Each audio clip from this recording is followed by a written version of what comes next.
vous en parler. Il s'agit de la deuxième élection démocratique de l'histoire du Congo, mais c'était la première fois que l'élection était organisée par les autorités congolaises après un premier scrutin géré par les Nations Unies.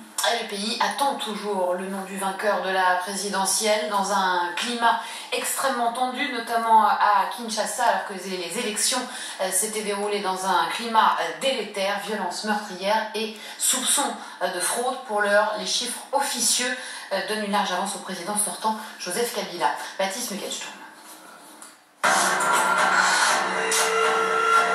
Le dépouillement a commencé il y a une semaine en RDC et ça se voit. Alors pour apaiser les tensions à Kinshasa, l'annonce des résultats finaux a été reportée à jeudi minuit. Nous voulons assurer la transparence et gagner la confiance de notre peuple.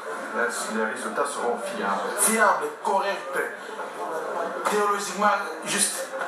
Merci beaucoup.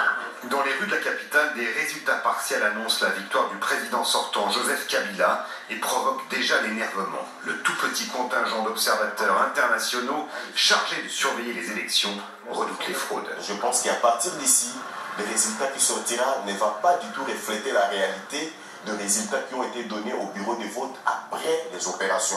Paradoxalement, l'ONU et son contingent de 20 000 casques bleus en RDC ne certifiera pas les résultats. La communauté internationale a visiblement préféré soutenir le président sortant. On a un peu dans la communauté internationale cette crainte, en effet, que ce pays si vaste et si difficile à maintenir uni n'éclate si jamais il y a un changement à la tête du pouvoir.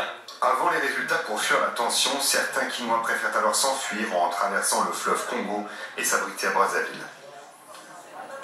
Alors Olivier Ravanello,